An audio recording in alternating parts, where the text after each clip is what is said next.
demand for liquidity affect the broader credit markets, particularly in relation to bond yields? So I think the level of the RRP is a good indicator of a couple things. One is that it's a good indicator as to when the Fed might stop quantitative tightening. So one of the first things that they would think about when they're thinking about when to stop QT is to see if there's still a lot of money in the RRP. If there is, that means that from their perspective, that there's still abundant liquidity in the financial system and they can continue QT. Once that approaches zero, we could think about maybe the QT might stop. And stopping QT is generally pretty good for bond yields because that means the Fed is not shrinking their balance sheet anymore. Another way this is important is that as let's say the RRP level drops, you could potentially have increases in repo rates because there's less extra cash that goes to finance the repo market, and when you have higher financing costs, that could have some upward pressure on yields as well. But because your financing costs go up, maybe that impacts what you're willing to pay on the asset side. So that's how I would look at this. Right now, it doesn't seem like it's a big deal. One interesting thing is that the Fed has also talked about having a technical adjustment in the future, and that tells me that they really want to extend QT because as one of the side effects of having lower levels of liquidity in the financial system from their perspective is higher money market rates. But you can kind of just goose that system by having a technical adjustment, which would put money market rates lower just across the board. And if you do that, that gives you more runway for a longer QT. So based on what I see right now, we can still do QT for at least several months. It shouldn't be a problem. Bro, this is what happens when you spend too much time in a fucking textbook. This guy literally just spent, I even lost track of what the hell he was saying. He was just justifying printing more money to try to get out of a situation and then financing that debt later. Bro, it's stupid no matter how many words you use to describe it. Listen, people, when you print money out of thin air, somebody's got to pay for that money sometime. You cannot invent money out of thin air. Like when banks do it and they create 5 or 6 times as much money as they have on reserves. What they're doing is extending loans that need to get paid back in real dollars by real people who had to either provide services or labor in order to get those dollars. That's real money. So the way that we're going to have to finance all the debt that we're incurring right now is higher taxes in the next 10 years. We're going to look like fucking Canada. Unless there's some miracle in the Trump administration where we can get productivity and GDP up so dramatically that we can grow ourselves out of the debt burden. So there's 2 plans that really Trump has. Number one, it's reduce the interest rate so that the burden that we have on the debt is reduced. The interest on the national debt is almost $1 trillion a year. The national debt, I think, is increasing by $1 trillion every 100 days right now. That's insanity, people. And so imagine I use this example all the time. Imagine you have a mortgage or a car payment or a credit card. Imagine the interest payment. So you have your principal and you have your interest payment. Imagine the interest payment is more money than you're bringing in every month. Just the interest on one of your payments is more than everything. So you're thinking about your future, you're thinking about financing a house, you're thinking about a business, you're thinking about trading. You have all these expenses and all these things going on for you. The interest on your credit card has now surpassed the amount of money you're making every month, right? Because we're already in a budget deficit in the government. We already have about $2 trillion that we got to print out of thin air so that we can keep the show rolling. So at this point, what they're trying to do is reduce the interest rate so that the burden on the debt that we're incurring is a lot lower. It basically, you're debasing the currency. And so in real terms, let's say we owe $1 trillion. But like 10 years from now, 100 billion is going to be the new, or like $1 trillion is going to be the kind of like 100 billion. It's not going to buy you as much as $1 trillion will today because the value of the currency will have dropped. And so we're reducing our debt burden overall by just, inflating away the currency. Stupid thing to do. You're sacrificing your currency to pay off debt that you borrowed from yourself because you wanted to give out and hand out a bunch of shit. So that's the situation we're in. long story short, all of this is inflationary. Reducing the interest rate, pumping money into the system, growing the whole game. And so what's Jerome Powell? The three questions they're going to keep asking him, it's going to relate to these. Is the Fed going to increase their inflation target from now on? Because 2% ain't fucking cutting it, right? With the whole game growing, and then with this current administration really looking at increasing GDP, wage inflation is about 4%, so people are getting paid more. Inflation is still rising slightly, so everything is going to get more expensive, and inflation will continue to rise. They're going to ask him, number one, is the Fed going to increase the inflation target to 3%? He's going to weasel his way out of it because he can't commit. Number two, they're going to ask him about the labor market, and basically all the economic conditions are so good that there's no reason to cut rates. So why would Jerome Powell risk the inflationary effect of cutting rates now, even though all of the economic conditions point to either keeping rates where they are right now or even pumping them up a little bit? They're going to keep asking him, like, there's going to be inflation because of this, and he's going to basically say something like, well, wage inflation is going to go up and productivity is high, retail sales are high, and so it's not going to be a problem. He's going to push it off till after the holidays. That's something that Jerome Powell is famous for. 2 minutes until the Fed meeting. So Jerome Powell is going to talk about they're going to probably continue to cut rates into 2025, maybe 50 basis points in the first 2 meetings of the year. That's to be expected. And then Jerome Powell is going to talk about how economic conditions are very stable. And then look, people, Trump is going to fire him if he doesn't play ball. Okay? I think they're going to ask him if this was a political decision. He's going to obviously say no, because as a chairman of a federal agency, he's not going to sit there and just say that he was hijacked by political intentions. But Trump is going to appoint a new Fed chairman if Jerome Powell doesn't keep interest rates low and doesn't promote a high growth environment using monetary policy. The new administration wants higher GDP, and they want productivity growth at all costs. If the Fed is too focused on keeping inflation under wraps, they're going to be anti-growth, and that's going to really butt heads with the Trump administration's plan. And so really that's kind of the real underlying thing that's happening here is Jerome Powell is cutting rates because he's trying to be nice to Trump and do what he wants so that way he doesn't get fired on January 20th. That's what I think.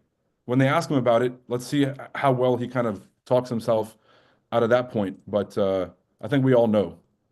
All right, 1 minute until Jerome Powell hits the stage. Let's go ahead and tune over to the live stream. If somebody can let me know if you guys can hear the audio. They usually block the audio until the presser starts.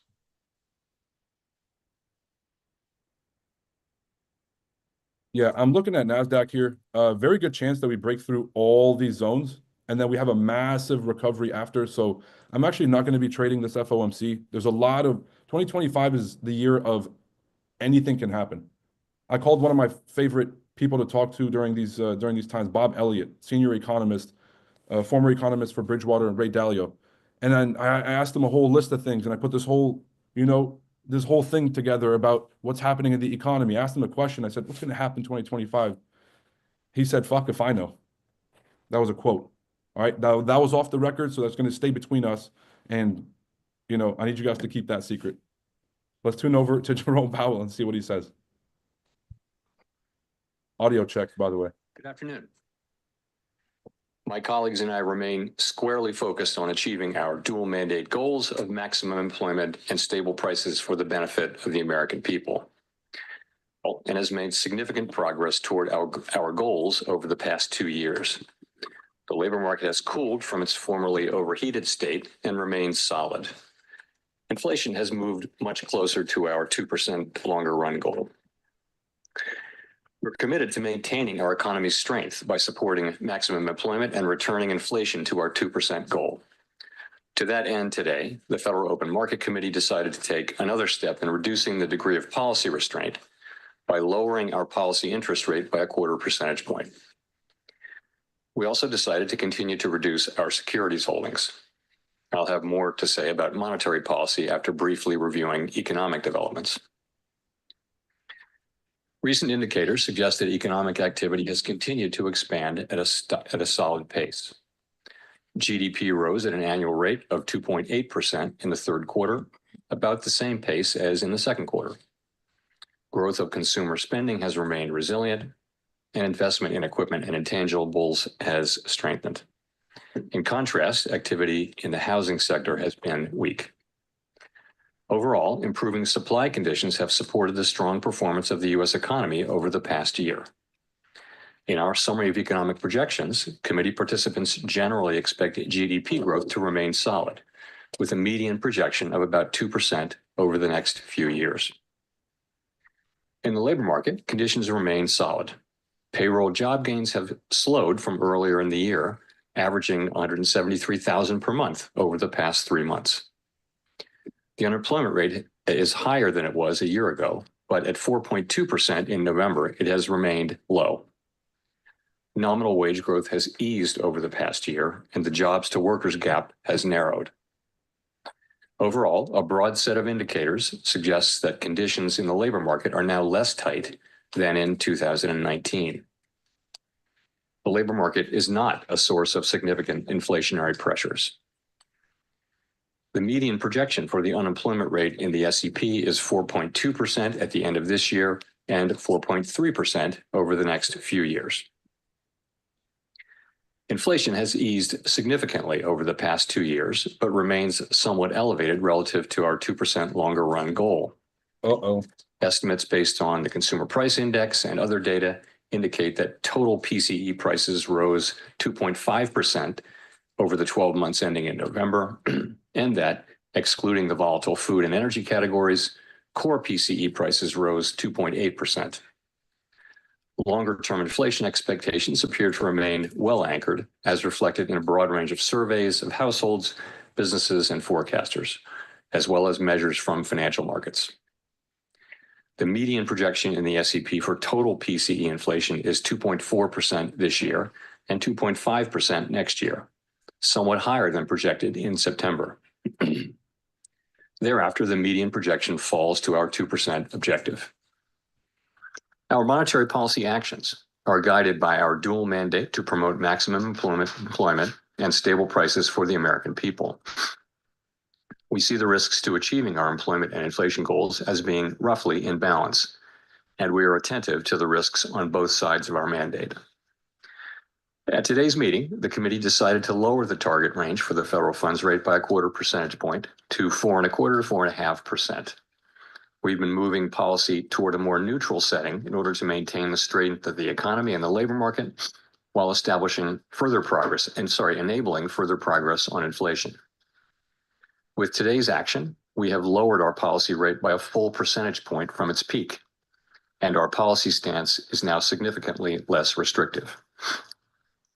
We can therefore be more cautious as we consider further adjustments to our policy rate. We know that reducing policy restraint too fast or too much could hinder progress on inflation. At the same time, reducing policy restraint too slowly or too little could unduly weaken economic activity and employment. In considering the extent and timing of additional adjustments to the target range for the federal funds rate, the committee will assess incoming data, the evolving outlook, and the balance of risks. We're not on any preset course. In our summary of economic projections, FOMC participants. Yeah, you just say we're not on any preset course. Isn't that what your whole job is? Set an economic plan forward, or a monetary plan forward, and to kind of follow it. You're just kind of just taking it as it comes. Pause. The federal funds rate will be 3.9% at the end of next year and 3.4% at the end of 2026. These median projections are somewhat higher than in September, consistent with the firmer inflation projection. Whoa. These median projections are somewhat higher than in September, consistent with the firmer inflation projection.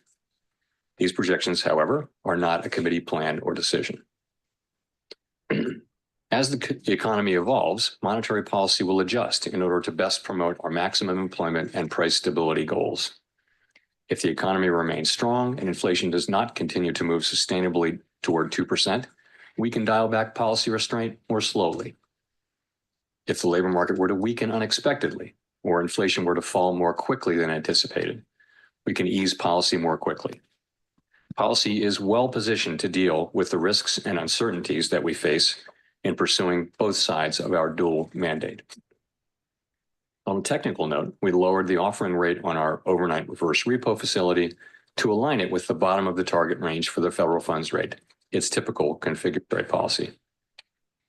The Fed has been assigned two goals for monetary policy: maximum employment and stable prices. We remain committed to supporting maximum employment, bringing inflation sustainably to our 2% goal, and keeping longer-term inflation expectations well anchored. Our success in delivering on these goals matters to all Americans.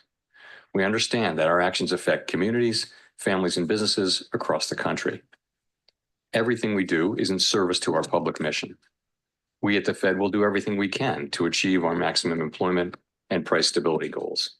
Thank you, and I look forward to your question. Notice how he didn't mention growth. He mentioned price stability and maximum employment, which are contrary to kind of Trump's strategy here, which is more growth.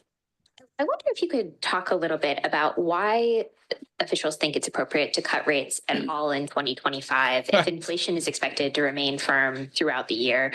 And what did I say? First question. The timing might look like. Would a January cut potentially be possible, or does a pause next month seem more likely? Well, so let me start by saying why we cut today and then move to 2025. So I would say today was a closer call, but we decided it was the right call because we thought it was the best decision to foster achievement of both of our goals: maximum employment and price stability. We see the risks as two-sided: moving too slowly and needlessly undermine economic activity in the labor market, or move too quickly and needlessly undermine our progress on inflation. So we're trying to steer between those two risks. And on balance, we decided to go ahead with a further cut, and I'll give you some details on why. Downside risks to the labor market do appear to have diminished, but the labor market is now looser than pre-pandemic, and it's clearly still cooling further, so far in a gradual and orderly way. We don't think we need further cooling in the labor market to get inflation down to 2%. He's reading directly off the book, by the way, word for word. Level, or certainly below the level that would hold unemployment constant. The job finding rate is low and declining, and other measures such as surveys of workers and businesses, quits, things like that, broadly show a much cooler labor market than we had in 2019. It's still quite gradually cooling. So we keep an eye on that. Inflation, we see that story as still broadly on track, and I'll tell you why. We've made a great deal of progress. 12-month core inflation, as I mentioned, through November is estimated at 2.8%, down from a high of 5.6%. 12-month inflation has actually been moving sideways as we are lapping the very low readings of late last year. Housing services inflation actually is steadily coming down now, albeit at a slower pace than we might like, but it has now come down substantially, and it is making progress slower than hoped. And we've had recent high readings from non-market services and some bumpiness for goods. So I'll just say, so remember that we coupled this decision today with the extent and timing language in the post-meeting statement that signals that we are at or near a point at which it will be appropriate to slow the pace of further adjustments. You ask about 2025. I think that the slower pace of cuts for next year really reflects both the higher inflation readings we've had this year and the expectation that inflation will be higher. You saw in the SEP that risks and uncertainty around inflation we see as higher. Nonetheless, we see ourselves as still on track to continue to cut. I think the actual cuts that we make next year will not be because of anything we wrote down today. We're going to react to data. That's just a general sense of what the committee thinks is likely to be appropriate. Sorry, just one quick follow-up. Why, I guess, would you make those cuts? Like, what would be the trigger to cut? God, bro, she's awesome. I would say it this way: we've reduced our policy rate now by 100 basis points. We're significantly closer to neutral. At 4.3% and change, we believe policy is still meaningfully restrictive. But as for additional cuts, we're going to be looking for further progress on inflation, as well as continued strength in the labor market. And as long as the economy and the labor market are solid, we can be cautious about as we consider further cuts. And all of that is reflected, to your question, in the December SEP, which shows a median forecast of down 2 cuts. Look, he's not saying that if something bad happens, then we will react with lower cuts. He said we're planning on lowering rates unless something else happens. That's really, really important. We'll get back to This that. does seem towards the dynamic in 2016 during the last transition to a Trump administration, where the committee saw slightly tighter policy, in part in expected anticipation of the fiscal policy stance that was seen evolving over the year. Some of it was a data mark-to-market exercise, and some of it was anticipation of fiscal. What's the split on this one? How much of this was accounting for inflation data that was coming in, and how much of it is expecting that there will be inflationary fiscal policy next year? I'd say I'd point to 5 or 6 things. And let me start by saying that we think the economy is in a really good place, and we think policy is in a really good place. Let's remember that the economy is growing 2.5% this year, that inflation has come down by 50% from 5.6% to 2.6%. Headline inflation is 2.5% on a 12-month basis. We're actually in a really good starting place here. But since, so what's really driving the slower rate cut path? First thing is growth is stronger, right? The economy grew faster in the second lower rate cut path. First thing is growth is stronger, right? The economy grew faster in the second half of 2024 so far than we had expected, and is expected to be above what our expectations in September next year as well. Unemployment is lower, and in the SEP you'll see that participants think that the downside risks are less and uncertainty is less. So that's more strength, right? Inflation is higher, as we talked about. Inflation's higher this year. It's also higher in the forecast next year. I'd also point out that we're closer to the neutral rate, which is another reason to be cautious about further moves. But then getting to your point, there's also there's uncertainty. Uncertainty around inflation, I pointed out, is actually higher. It's also in the case of some people, the way I would say it is this: some people did take a very preliminary step and start to incorporate highly conditional estimates of economic effects of policies into their forecasts at this meeting, and said so in the meeting. Some people said they didn't do so, and some people didn't say whether they did or not. So we have people making a bunch of different approaches to that.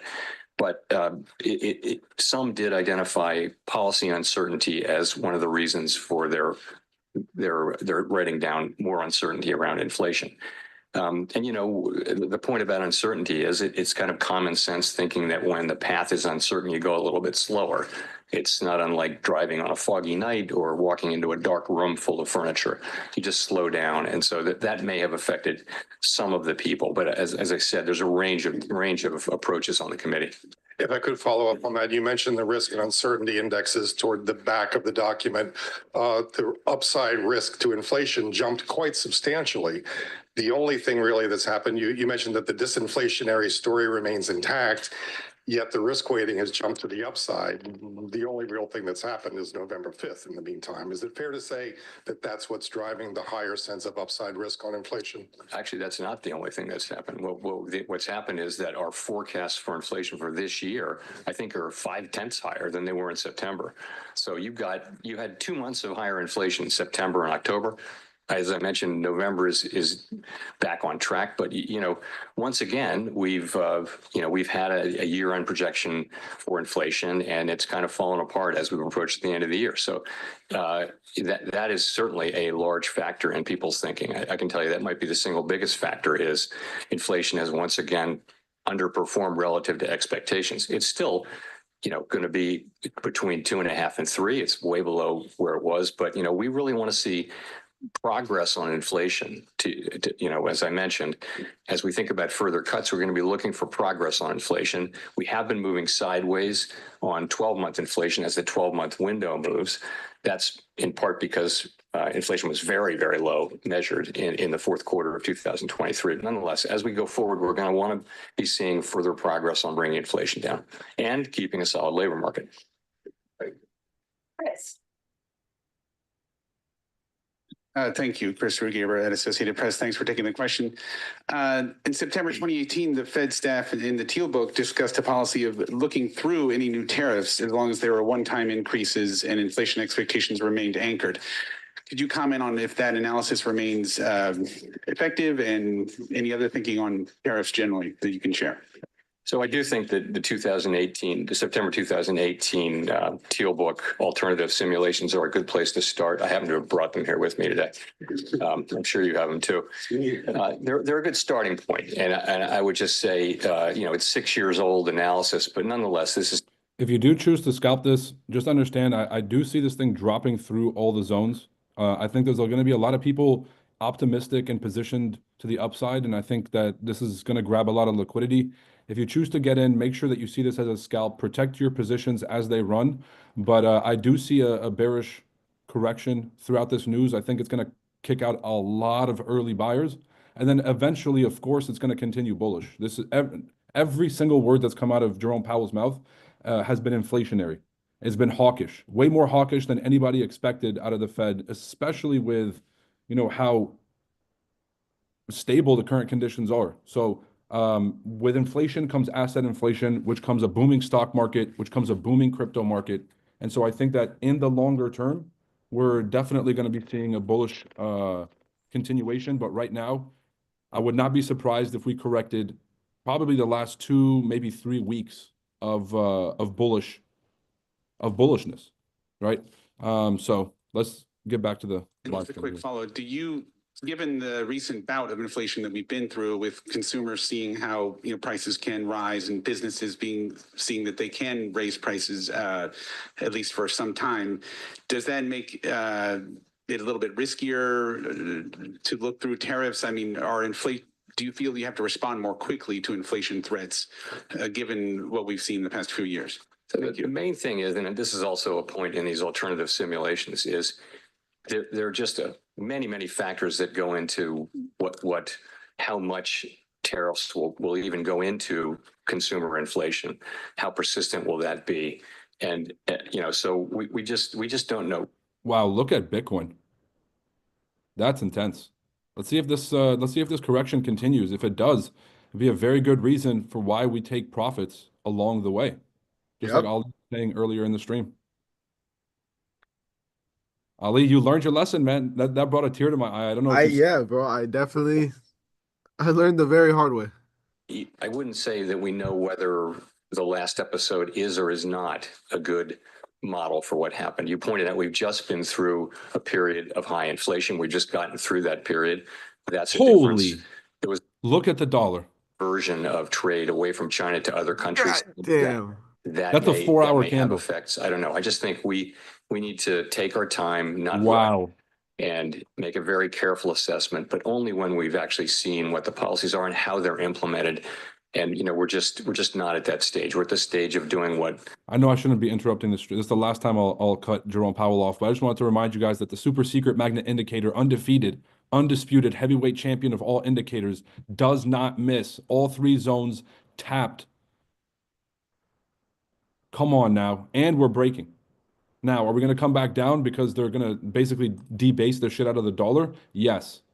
The dollar will crash in the next 2 weeks, maybe in the next 3. But right now, pushing heavy. EU, GU, all the crosses for forex going to be dropping here. Stocks expected to drop because with a bullish dollar, you typically have that money coming from somewhere. So expect to see risk assets and high beta assets like stocks and crypto to continue to drop while the dollar continues to rise from here.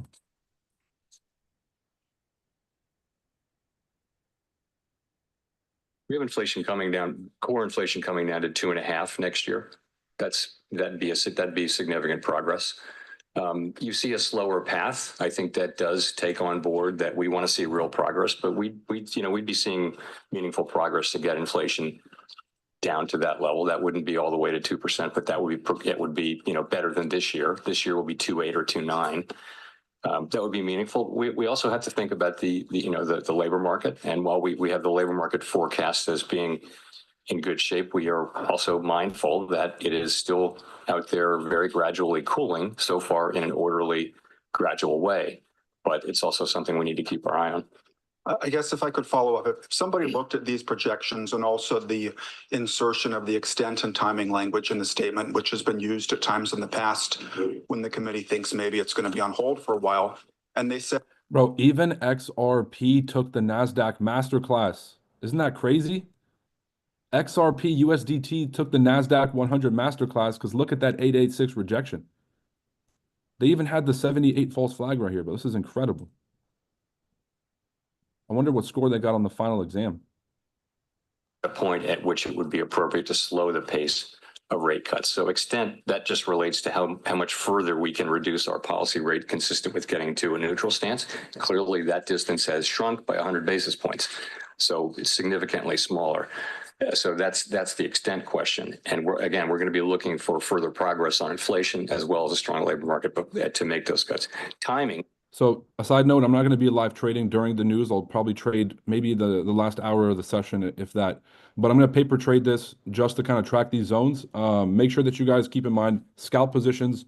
If you're going to overstay your welcome, you're probably going to give your money back. So be responsible. Risk management is key, especially trading around news events. Brokers are not generous.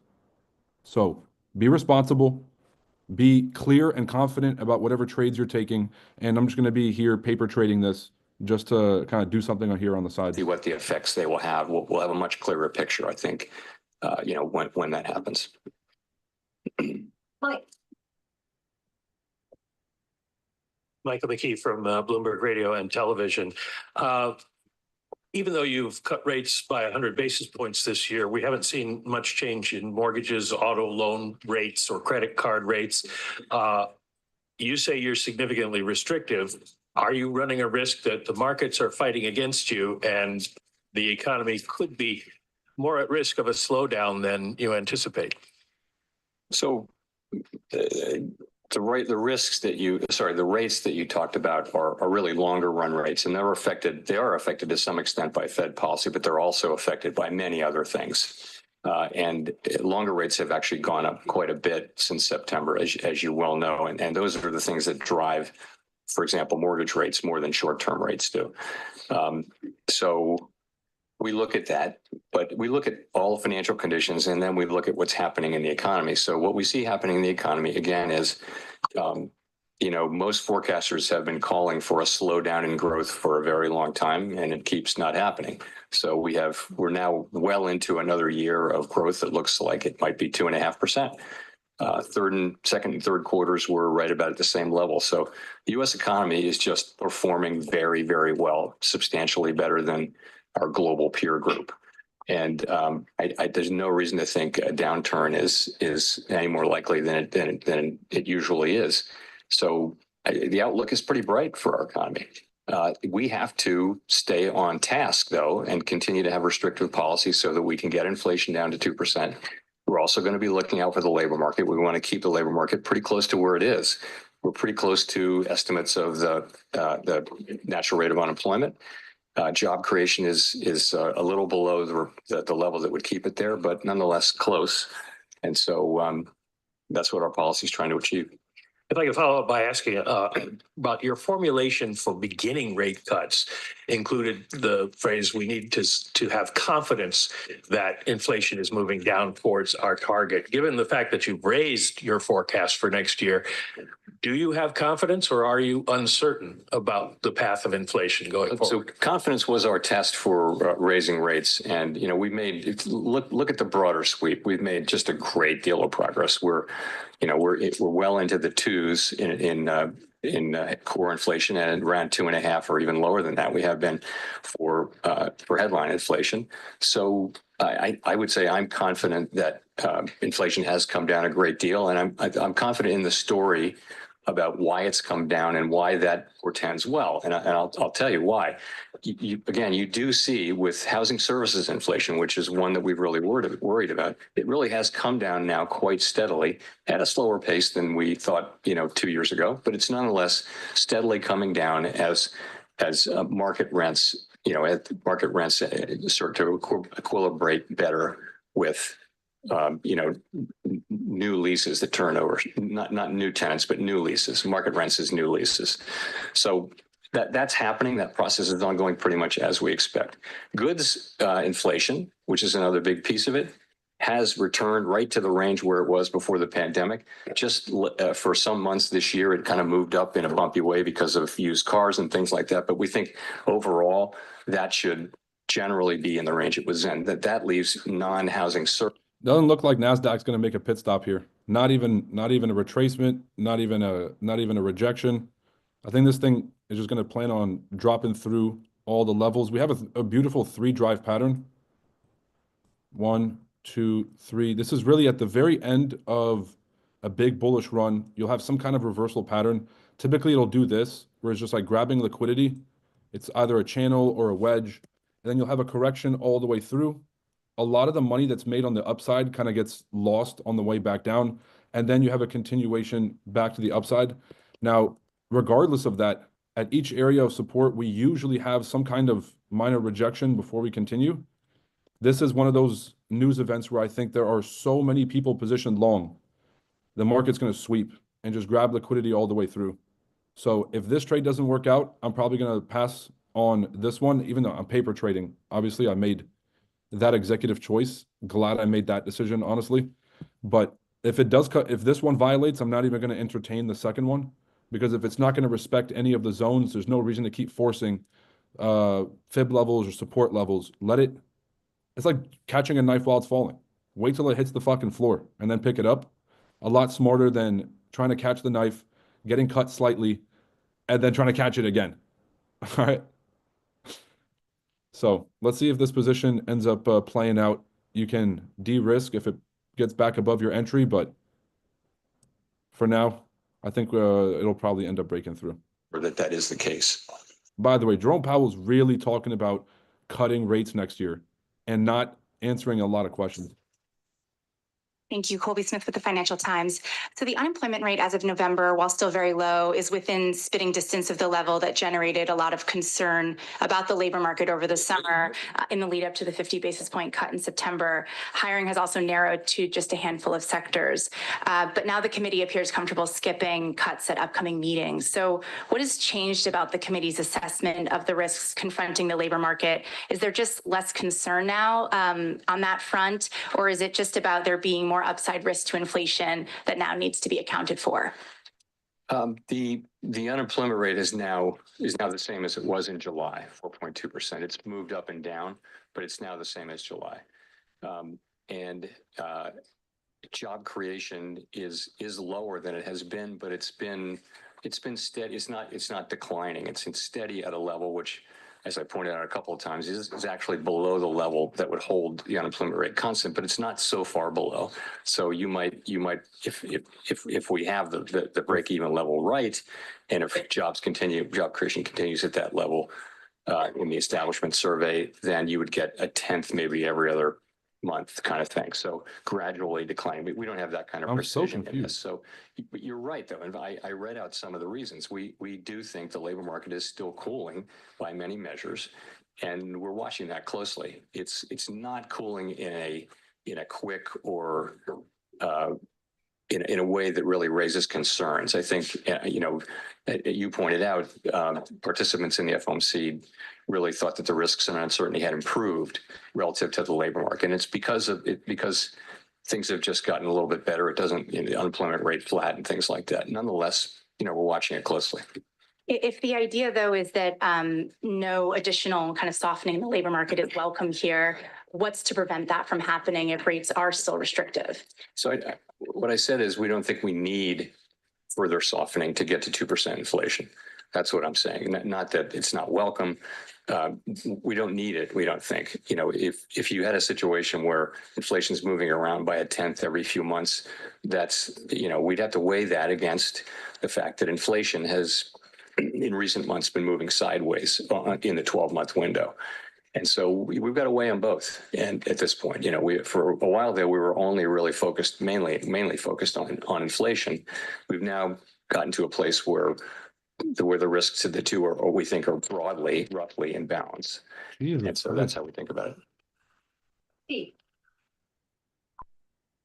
My bad, guys. My settings are all over the place. Did not This hear thing you is use the just- word recalibration today. And I'm just wondering if the recalibration phase is over and what you might call this new phase and whether the criteria for changing rates is somehow different and higher than it was before. Thanks.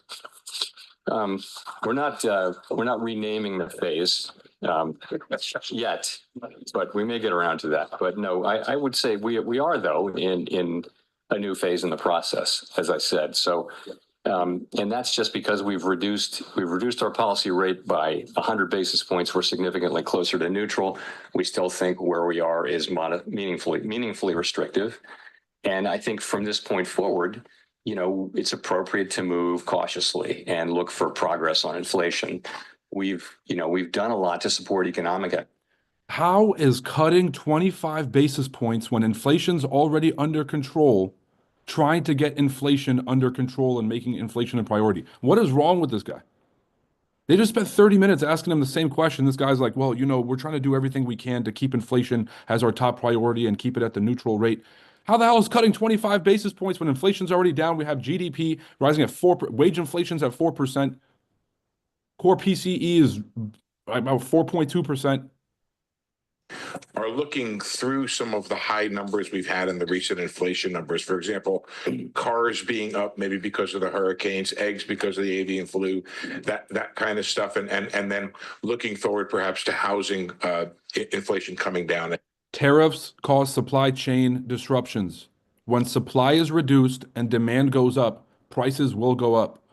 All right, so expect prices to go up in the next administration until productivity catches up with everything. Until we can move the economy fast enough that the cost of making the goods is reduced and people are getting paid more as a result of the inflation, that's going to take years. We try to look at not just a couple or 3 months. We shouldn't have our position shouldn't change based on 2 or 3 months of good or bad data. We have a long string now of inflation coming down gradually over time. As I mentioned, 12-month, I think it's 12-month headlines, 2.5, 12-month core is 2.8. That's way better than we were. We still have some work to do, though, is how we're looking at it. And we need policy to remain restrictive to get that work done, we think. So why are you unrestricting policy? Why go into a looser monetary policy if you think that being restrictive is the best way to keep inflation down? What kind of clown world are we living in right now? I feel like I'm in an episode of the fucking Truman Show. Could undermine progress on your inflation target.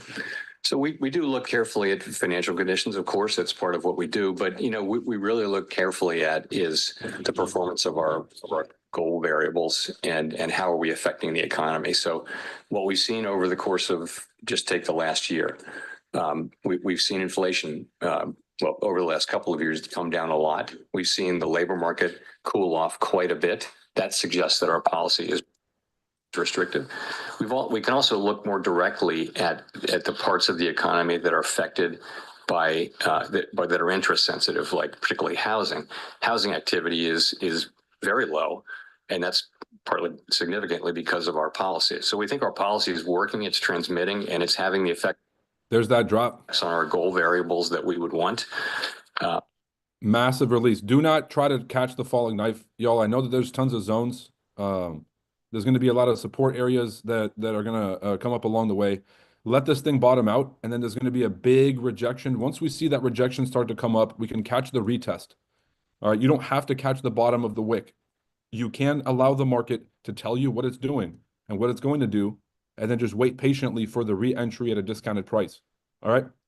Don't catch the knife while it's falling, yo. We're not looking for a law change. That's the kind of thing for Congress to consider, but we are not looking for a law change at the Fed.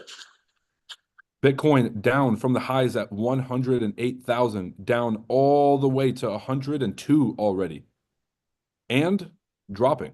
Doesn't look like there's any signs of stoppage here. I think that this correction will probably bottom out anywhere below, 99, 98. Could go as low as 95. But I don't think this is the end of the Bitcoin bull run. I think that the bull run is just getting started. I'll talk about that at the very end of the press conference. PDFP, private domestic final purchases, which we think is the best indicator of private demand, is looking to come in around 3% this year. This is a really good number. Again, the U.S. economy has just been remarkable. And it's when in these international meetings that I attend, this has been the story, is that how well the U.S. is doing. And if you look around the world, When a Fed chairman says these international meetings I attend, kind of sounds sus, doesn't it? Got a little sus ring to it. feel very good about where the economy is and the performance of the economy, and we want to keep that going. The other thing I just wanted to ask about was you guys have noted that the unemployment rate is still low. However, employment rates have fallen rather quickly. The prime age employment rate has fell by about 0.5% rather recently.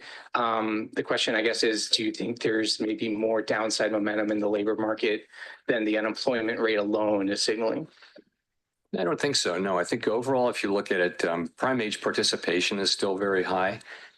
What's going on in the labor market is that the hiring rate is low. So if you have a job, you're doing very well, and layoffs are very low, right? So people are not losing their jobs in large numbers, unusually large numbers. If you are looking for a job, though, the hiring rate is low, and that's a signal of lower demand. It has come down. So we look for signs like that. And that's clearly a sign of softening, further softening. I didn't mention it earlier, but I think you can see an ongoing gradual softening in the labor market. Again, not something we need to see. Bitcoin down to 101,000 already in minutes, in absolute minutes. Massive drop from 105,000 down to 101, but and dropping. Step back, the level of unemployment is very low. Again, participation is high. Wages are at a healthy and ever more sustainable level. Wage growth, and so the labor market. This is a good labor market, and we want to keep it that way. Thanks. Amira. Thank you, Amara Mokway from Bloomberg News. I just want to put a finer point on the labor market. Can you keep the labor market? By the way, that was very important. He said, if you have a job right now, you're not at risk of losing it. But it's not a good time to be looking for a job because hiring rates are very low. So you're looking for a job, not doing too hot. You have one, you're not really at risk of losing it, and you're doing pretty good. We can't know that with any tremendous certainty. I will say that we think that our policy balances the risks. We think the risks are roughly in balance as between the two mandates. And we think the labor market is in solid shape. And when I say it's softening or cooling, it's a very gradual process. Job creations are meaningfully positive. Wages are, if anything, still a bit above what would be sustainable if productivity were to revert to its longer run trend. If you take into account the high productivity readings we've had, then wages are already at a sustainable level relative to 2% inflation. So I don't want to overstate the downside in the labor market because if the downsides clearly appear to have diminished.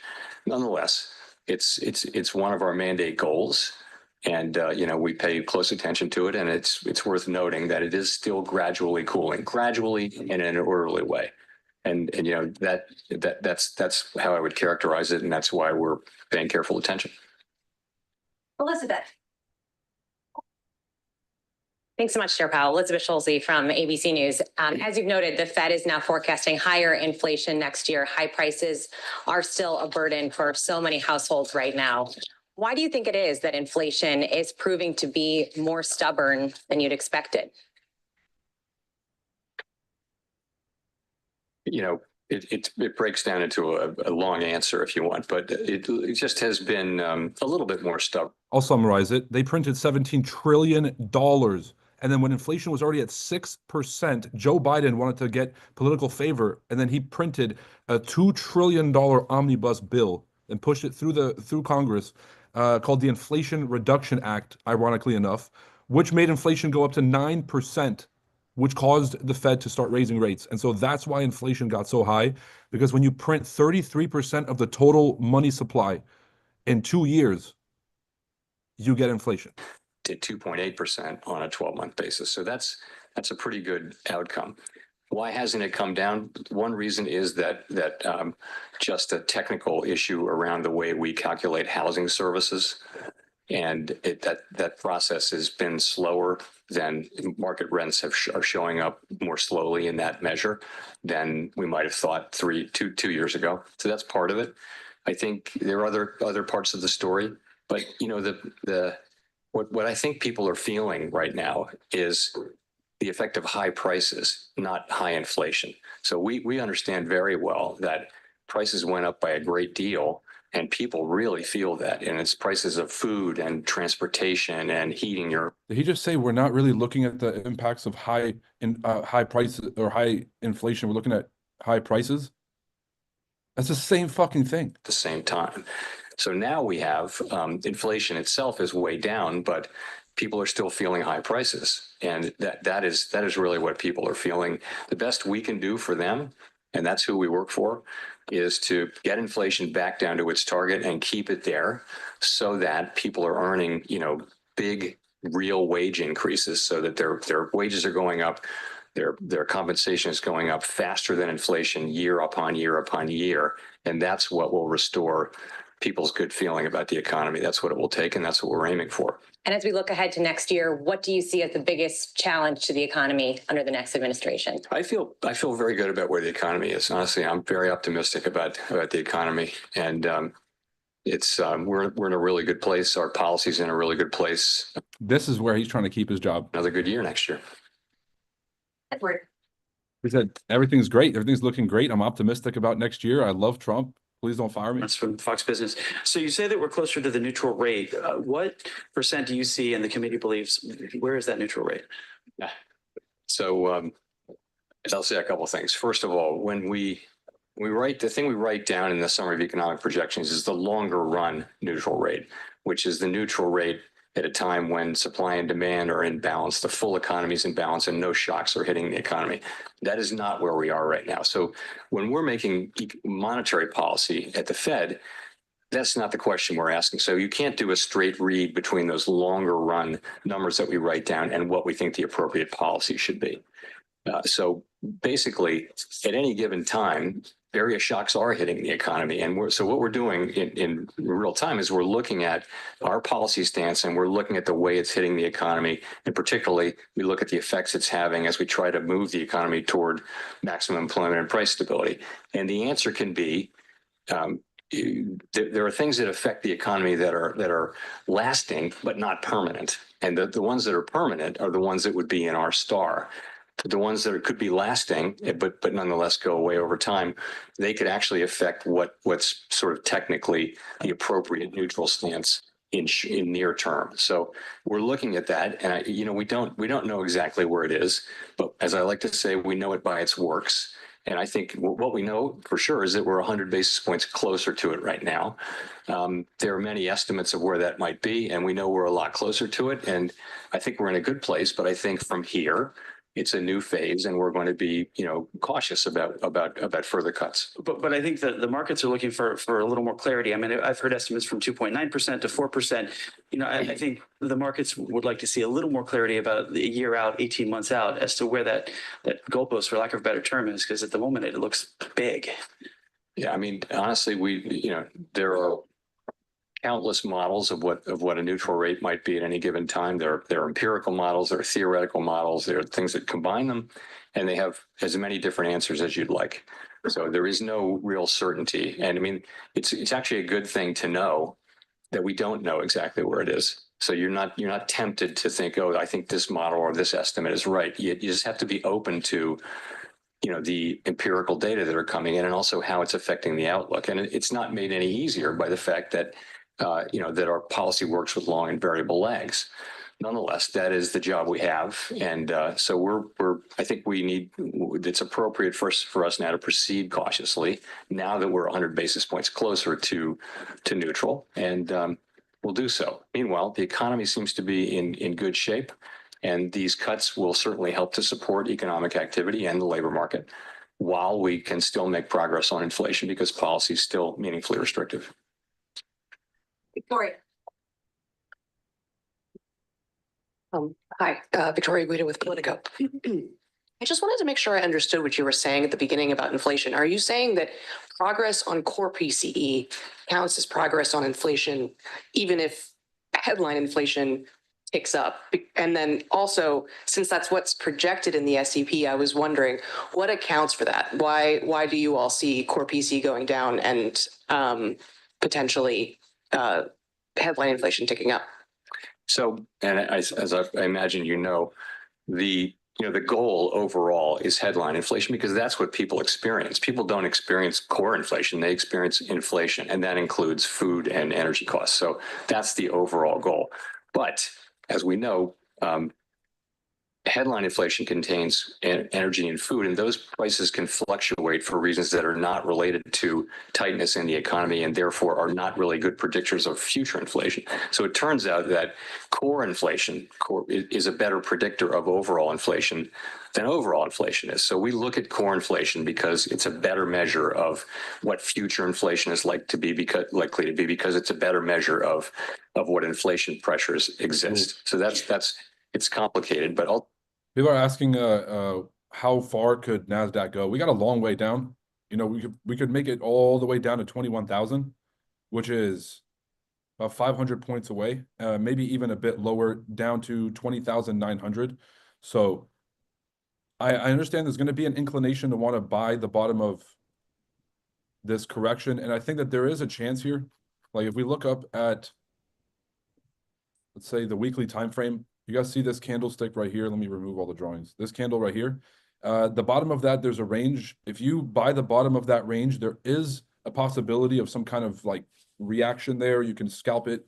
But I think that we go a bit lower, retest this area, go through that zone down to the 21,000 area, and then make that continuation that we're all looking for. So don't try to force the buys. Make sure that you're being mindful about how much you can lose and how much you can risk on these trades. It has to make sense. If you're going to be catching a falling knife and then all of a sudden you catch the trade, but you're not making up for the losses you had along the way, pretty shit strategy too. So keep risk management top of mind. Know how much you're risking versus the reward of the trade you're looking for. And please do not chase this trade. If it's not at your zone, if it's not giving you a reaction you're looking for, this is going to be one of those bleeders. And so that's my personal opinion. For the kind of thing that could go wrong with global turmoil, but the price of oil has been coming down, and because of supply conditions, global supply conditions. So the U.S. is not feeling really the effects of geopolitical turmoil, but we are certainly at a time of elevated geopolitical turmoil, and it remains a risk. I actually think the markets have been feeling the impact. That's why they're rising so much, because America is the safest place to park your money when the rest of the world's in danger. Maybe when things are less dangerous out there, money leaves the United States, but we'll talk about that later. Much relief in their wallets from prices yet. But with inflation ticking up, how worried are you the progress in closing that gap could go away? Yeah, so inflation, again, we don't overreact to a couple of months of higher readings or a couple of months of lower readings. And what we had was we had 4 months. September and October were higher, but then November is much lower. So I don't really think the public is experiencing that as a surprising upside risk to inflation. I think inflation is much lower. What the public is feeling, and they're right about it, is that prices are just, the price level went up because of the past inflation. And it's going to take some time for real wages to recover over a period of years in which your real compensation is growing. And in other words, your compensation is growing meaningfully faster than inflation. That's exactly the kind of economy we have now. And we just want to hold on to it. That process will probably take some years, but that's what's going on right now. And I don't think that a couple of months of higher inflation really signal that anything of the nature you're suggesting. And just one follow-up, let's look more long-term. You previously predicted hitting the 2% inflation target in 2026. It's now been pushed out to 2027. You said you're focused on enabling further progress on inflation. That's not necessarily progress in the right direction. Are you confident that target isn't going to move further out? Good fucking question. When you're projecting the economy, 3 years out, 2 years out, you're talking about high uncertainty. Very high uncertainty. We really, at that point, that's not possible to confidently predict where the economy is going to be in 3 years. So what we're doing is we're looking at what. Just say you don't know, or just say you don't want to answer the question, because the answer is yes. You're going to cause higher inflation. Housing services inflation comes down, goods inflation settles down, and non-market services return to their prior level. Does anyone think services inflation's coming down? It's going to get cheaper to go and eat out. It's going to get cheaper to go and hire a babysitter. Like all of a sudden, they're all going to lower their prices? No. Services inflation's here to stay. It's operating at 4%, the same exact percentage rate growth as wage inflation. So at the same time that wage inflation is going up 4%, so is services inflation. He thinks that's going to come down somehow. Just say that lower rates is going to cause inflation, and you're going to handle it when it comes. Inflation, people would say, "I'll take that." I mean, that's a pretty good interim place to be. She's not buying Job's it. not done, but I think we're feeling good about where we are and where we're headed. Go to Nancy for the last question. Hi, Chair Powell, Nancy Marshall-Genzer from Marketplace. You said a couple times inflation has been moving sideways, appears to be settling in around, 2.5%. Do you think the Fed is just going to have to settle for that and accept that you're not going to get to your 2% target? The question about raising the target range for inflation. I think we certainly have every intention and expectations that we'll get inflation back sustainably to 2%. That is, and I am confident we will achieve that. It has taken longer, but you have to be, we are making progress. We have made a great deal of progress, and we'll continue to do so and get back to 2% inflation. That's what we owe the public, and we're committed to achieving it. In that case, can you rule out a rate hike next year? You don't rule things completely in or out in this world. Interesting. That doesn't appear to be a likely outcome. I think we're at 4.3%. That's meaningfully restrictive, and love Roy smirk. It's a well. Bro, this dude is out of his mind. I had to write it back. Remember when he said inflation was transitory? And then he just got raw dogged and he was just like, oh, I guess it wasn't. He just said we have every intention and expectation that we will get inflation back down to our 2% target.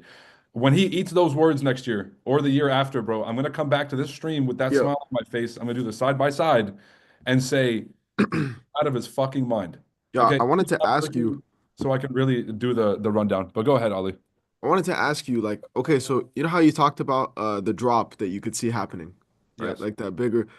How manipulated do you believe these assets could be? Like in terms of like we've seen data come out super like one way and then get revised later on. You remember like every time when they used to just revise inflation, how like do you think that this is something that they can continue to do, or was that like a one-off? Like what do you believe? Let's use our imagination. Me and you are you're sitting at Citadel, high frequency traders front running the whole market. I'm sitting at BlackRock, right? We're sitting there looking at all this good news coming out. And we're sitting here, we're like, dude, how do they make money? Is that when they sell out of an asset, somebody else got to buy it. They need exit liquidity, right? So they're like, what do they think that all the hedge funds and all the smaller funds and all the retail traders are probably doing? Retail traders being like 6% of the total volume, if that, right? Because we can't create money out of thin air. These guys can. So long story short, me and you are sitting at these institutions thinking, dude, everyone's going to be positioned long. Bitcoin's at 108. How many people are buying Bitcoin this high? Because all you can hear about on the news is fucking Bitcoin. So we're sitting here thinking like, obviously the market's going to keep going up because the news is positive. But is it going to go up right this second? No. Let's get out right now before anybody, before the bubble bursts. Let's take some profits. And then once the market clears out, then we get back in. So you and I are thinking about buying at a discount and selling at this premium and taking advantage of the fact that, look, if me and you want to unwind a $100 billion trade and there's no one to buy it at these high prices, we can't even execute that trade. I can't even make money. And so as soon as there's a big news event and everybody's positioned one way, this is your one chance to have exit liquidity out the wazoo. And you're not going to crack the market because there's going to be so much activity there that you can really get off massive moves. And so they're using this as a chance for exit liquidity. And then it's going to recover in the next 2-3 weeks. Maybe in the next 2-3 days, we'll see. And this thing's going to rip to all-time highs because yesterday, Masayoshi-san from SoftBank, he pledged $100 billion to the U.S. stock market in 2025. That's like fucking Pepsi and Coca-Cola and just throw Home Depot in there combined. The first time around, 2016, he pledged $50 billion and he did it. And that led to the venture capital boom and the bubble that we saw where everybody was putting money into the capital markets. People were getting funded $1 billion here and 500 million here during those funding rounds. I think this time around, he's pledging double the amount of money. And Trump said he's going to try to squeeze a little bit more out of them. That's going to lead to this next wave of massive capital flows. And so everything in 2025 is bullish. Low rates, great economic conditions, high growth, a president that's all about productivity growth and employment, and you have all these international and multinational corporations pumping money into the US. Right? So short-term versus long-term, Ali. I appreciate that. Appreciate that. I hope you guys took notes on that. Bro, it's going to crush everybody who's trying to buy because it's going to take all your fucking money. And once there's nothing left and you're a shriveling thing in the corner of the room, then the market will recover. How do you beat the game? Wait. Don't catch it while it's falling and keep proper risk management, even though it's hard. Because you can see these moves going to fly and you can take advantage of the opportunity. No. They've been plotting on this for a little bit. They're going to take advantage of you, right? So don't be exit liquidity for rich people. Don't be exit liquidity for institutions. And instead, be responsible with your risk and then just wait. Let the market bottom out. It's going to have a massive rejection. Catch the retest. It's that simple, y'all. Okay, let's go through some main points here. I'm going to make Jerome Powell eat that, by the way. We have every intention and expectation of getting long-run inflation back to our target of 2%. That's not going to happen. They're going to have to raise the inflation target probably to 3%. Look, their cop-out was they're going to be averaging 2%. Okay, so this average inflation targeting is their way of saying that, like, we might have 1% inflation one year, we might have 3 to 5% inflation the next year, but on average over the next 10 years, it'll come out to about 2%. That's not how things work. If things are getting 5% or 6% more expensive, or if the currency is being debased at 6% a year, and then the next year it's at 1%, we're fine. That's a dramatic hit to the economy and to people's spending power. Okay. There's 5 Trump policies that are definitely going to be inflationary in the short term. There's no way around it. Number 1, tariffs. Okay, if we're going to strain relationships with some of our biggest supply chain partners, China, who makes the majority of our consumer goods, that makes the majority of our antibiotics, that makes the majority of our PPP equipment, if we're going to decouple relationships with them, that's going to strain some of the supply chains and it's going to cause higher prices. I'm not saying it's good or bad, just saying it will cause inflation. Let's say decoupling from some of the dependence we have on foreign energy and then bringing energy back to the States. Now, at first, it's going to be expensive, right? Because refining energy in America, refining petroleum in America is very difficult. Okay, it's very expensive. I think Saudi Arabia is the lowest cost producer of oil in the whole world. I think they can refine oil and produce it for about $7 a barrel. I think that Russia's at about 12 to 17 bucks a barrel, and America is anywhere between 22 to $25 a barrel. And that's now. Now, if we increase production, can we get that average cost per barrel down? I think we can. I think that will be disinflationary, but still decoupling from supply chain partners, big reason for inflation. Second, Jerome Powell just cut interest rates. Coupled with a lot of the other effects, I think this is going to be massively inflationary. You drop interest rates at a time where everything is calm, there's no recession, and you're going to get inflation. That's what happened the first time around. Third, deportations. So undocumented migrants, I don't know because it's undocumented, so there is no data on this, but I'm willing to bet that there's a majority of, there's going to be a significant number of companies, whether it's agriculture or service or hospitality, that are employing undocumented labor and taking advantage of the cheaper labor. That's going to impact food costs, hospitality costs, and service costs all around, right? So I'm not sure how fast we can bridge the gap between reducing the labor force significantly, raising the expectation of wages, because now everyone wants to get paid more, bridging that gap between getting the unproductive part of the population that's not working, getting them into those jobs. And if they even want those jobs, okay? How do you get the folks sitting on the sidelines to get in the game once you remove a big portion of the labor population? You got to raise salaries. You have to make it more attractive for people to come back to the labor force, right? What happens then? You got to offer more money to get people to get back to work. That's going to cause wage inflation. wage inflation without GDP growth and productivity growth, if you're just getting paid more, but your company and yourself are not more productive, that's going to cause inflation. Okay, so all of these things in the short term are going to be a hit. But in the long term, we get these right, we can actually get ourselves and unfuck ourselves from this current situation of constantly having to finance our debt by printing money, et cetera, et cetera. Okay? I know that was very tough, kind of technical overview. Does that make sense to most of you guys? Inflation is coming. The Fed is cutting rates. Jerome Powell made it very clear, by the way, that she asked him, like, under what conditions will you be cutting rates? You know, what are you looking for specifically? Which data points, what emergencies or red flags would indicate to you guys to start cutting? And what he said was, basically, he explained what they would have to see to not cut. So I think that their intention and their game plan going into 2025 is that they're going to be cutting interest rates. I think we have to accept that, unless inflation starts to resurge, which it will. So we can expect unemployment to be a little bit high next year. He said for the next 3 years, on average, 4.3%. Why the hell is the 3-year average?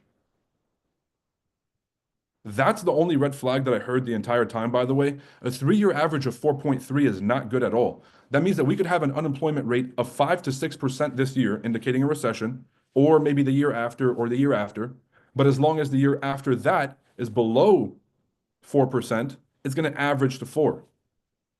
Look, guys, 4.3% is already at that sort of level where any higher than this, we're going to be in recession territory. We have a very large percentage of the population that's unemployed. I think we have something like long-term unemployment, which is, I think, tracked past 17 weeks or 27 weeks. I forget which one it is. I think there's like unemployed, like long-term unemployment and then long-term unemployed persons. I think that they, whatever, long-term unemployment past 27 weeks looking for a job, 1.6 million. That's a lot of fucking people. So we're not operating at full capacity. We have a giant productivity lag. If we can get that up and running, I think that it'll make up for all these inflationary effects. If we cannot fix that problem, guys, shit's going to get more expensive next year. Houses will definitely be more expensive. Cars will be more expensive. Luxury goods, of course. And so here's the last piece I'll leave you guys with. This is a practical thing you can take away and strategize for how to take advantage of times like this. If I'm an investor at one of these large corporations or one of these large investment funds or money management funds, I'm looking at this as a discount. I'm looking at the current drop on NASDAQ and all these risk assets, crypto involved or crypto included, and seeing that if the market was willing to bid at 22,000 for this, okay, that's what the market was willing to value this as, based on whatever story that they were thinking or whatever their reasoning was. Now, how much has changed between the beginning of this this press conference and then right now? How much has changed materially in the real economy? The answer is nothing. Nothing has changed in the last 2 hours since this drop has happened, which is showing us that this is not because of something that we're expecting. This is not a fundamental it's not a reaction to some fundamental news. Okay, or some macroeconomic analysis. This is just people taking profits and using the chance that there's a lot of buyers in the market and that their orders, there's big sell orders are going to get filled. It's a timing and opportunity thing, right? So buy at discounts. This is not financial advice. If you find assets that you believe in, if you find investments that you really think have long-term potential, and then they're giving you a Black Friday sale, that's when you try to pick up as much as you can, right? So for crypto right now, I'm looking at all these coins that I wanted to buy, XRP and all these other coins that I wanted to buy more of. And all of a sudden, the prices are ballooned to the point where I can't even take advantage. By the way, CA members, 88.6 down to the 38. What? And even XRP is following the strategy. Go play around with this with cryptos and let me know what you guys see. We got phase 1. Phase 2 and phase 3 on the way. Beautiful 886 rejection down to TP2, like inverted head and shoulders. This thing is gorgeous, gorgeous price action here. Long story short, I'm seeing a lot of these assets drop in price. I see that as a discount to pick up more of the things that I believe in. And so instead of panicking and trying to chase the market, look for these areas of support on the higher time frames. Try to anchor yourself to historical data by looking left on the chart, trying to find anchor points that you can realistically have a high probability trade. And then patience. If you think the drop is done, probably not done just yet. Okay? So taking advantage means loading up when the markets are low and not panicking because retracements are healthy. There's not much money to be made when the stock market's at 22,000, right? Incredible stuff. Take it easy, y'all. It's great to see you on another live stream. Let me know your thoughts, questions in the chat box below, and let me know if you guys have any questions in the YouTube comments. Let me see here. Someone told me less interest rates means higher inflation. Yeah. You make money cheaper. It's about supply and demand. Okay, so when you lower interest rates, you're making it easier to get dollars because there's like more people want to go get a loan when the interest rates are low. If I'm going to go get a mortgage rate or a car loan, I'm glad I waited a year for these rates to start dropping. And so what happens is everybody wants to go buy cars. Everyone wants to go buy houses. But there's not enough cars and houses. So now you have an increase in demand and you have a decrease in the supply. Now you add on top of that, we're going to be beefing with half the countries that supply these things and raising tariffs on them. The price of the imported cars, BMWs and Mercedes and things from Germany and things from France, their prices are going to go up. So now you have supply sort of constraints and you have demand go through the roof because the economy is kind of booming here and there's more money available and there's more credit in the system. More demand chasing fewer supply, prices will skyrocket. That's inflation 101. I'll catch you guys on the next live stream. Drop a like, hit subscribe, and tell a friend. Make sure to check out the recent video. We dropped a highlight reel or a highlight kind of like minute and a half video of the FX Summit conference. Make sure to check that out somewhere in the on our channel. We'll see you guys on the next stream. Take it easy. Peace. All right, y'all. CA members, great to see you. That I didn't even know about